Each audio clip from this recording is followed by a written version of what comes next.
Thanks for tuning in. I'm Michael Watson, and this is the InfluenceWatch podcast. In this episode, the feds expand their investigation of the United Auto Workers with a nationwide series of raids, the Washington Post lets a radical leftist smear a conservative writer, and we remember philanthropist and libertarian idealist David H. Koch. We have periodically followed the ongoing fallout from the corruption investigation into the United Auto Workers labor union, which has already secured sentences against 8 union and management officials.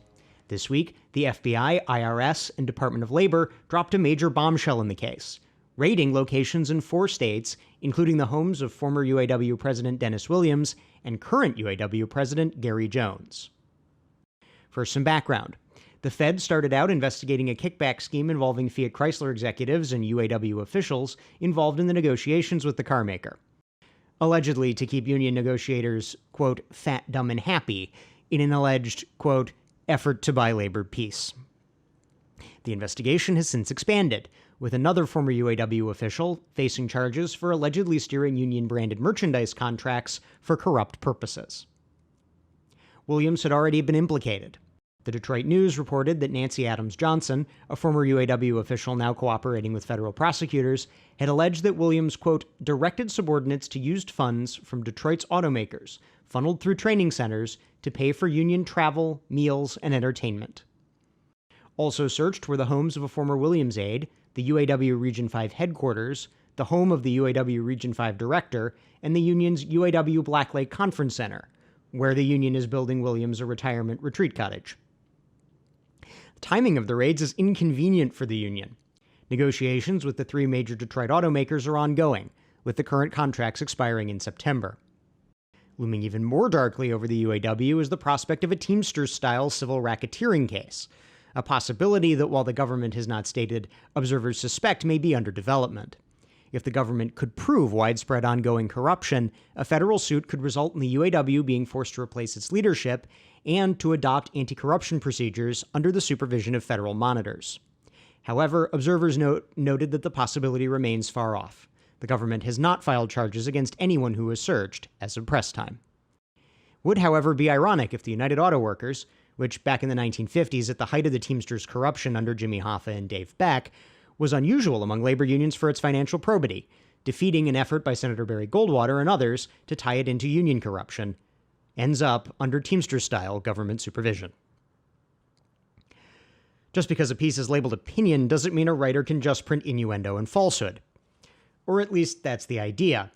The Washington Post allowed a research fellow for a far-left watchdog group to publish unsubstantiated innuendo implying author and recently announced visiting scholar at the American Enterprise Institute, J.D. Vance, was a white supremacist, until the paper was pressured into an editor's note retracting the claim.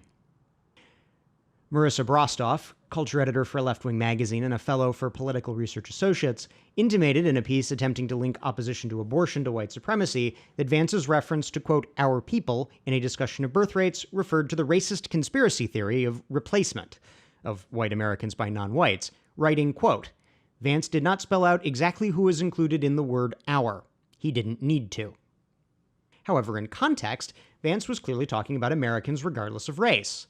The Washington Post issued an editor's note and revised the piece after criticism noting that fact. Brostoff's argument is not particularly well supported. It relies heavily on the statements of Representative Steve King, an Iowa Republican stripped of his committee assignments by members of his own party after he made racist comments earlier in the year, and neglects the well-established links between left progressivism and eugenics and population control. This sort of one-sided hackery maligning mainstream conservative figures is typical of Political Research Associates, the self-described, quote, social justice think tank with which Brostoff is affiliated. Political Research Associates arose out of the far too radical left. Co-founder Chip Berlay wrote for a number of far-left publications and associated with the far-left National Lawyers Guild. The other co-founder, the late Gene Harditzi, was a pro-abortion rights advocate for the ACLU. And in our final item, we remember the legacy of David Hamilton Koch, who passed away last Friday at the age of 79. Koch, who along with his brother and business partner Charles, made up the Koch brothers of left-wing boogeyman fantasies, was an industrialist and a philanthropist, not only to free market and libertarian political advocacy causes, but also to museums, the arts, and cancer research. While Koch was probably best known for his political and advocacy activities, which ranged from running for vice president as the Libertarian Party's nominee in 1980, to funding right-of-center public policy groups like Americans for Prosperity, to sitting on the board of the Reason Foundation, publisher of the libertarian magazine Reason. He also contributed $100 million to open a cancer research center at MIT and an estimated $1.2 billion to arts organizations and museums in his home city of New York. Koch's and his brother's philanthropy outside of political advocacy has driven numerous left-wingers into fits of rage. Greenpeace and other far-left organizations even created Unkoch My Campus to pressure universities into rejecting support from Koch-associated philanthropies. My personal favorite bit of David Koch's philanthropy, perhaps because it visibly illustrates how the conspiratorial caricature of the man did not match the genuine article, is his support for the David H. Koch Hall of Human Origins at the Smithsonian Museum of Natural History. In an overwhelmingly left-wing city where stereotypes are all the average resident might know of anyone on the right, it must be at least somewhat incongruous to see the name of one of the Koch brothers on an exhibit on human evolution. That's our show for this week. If you're listening to this on YouTube, we encourage you to subscribe on iTunes or Stitcher, and if you have subscribed, thank you, and please leave us a 5-star rating. We'll see you next week.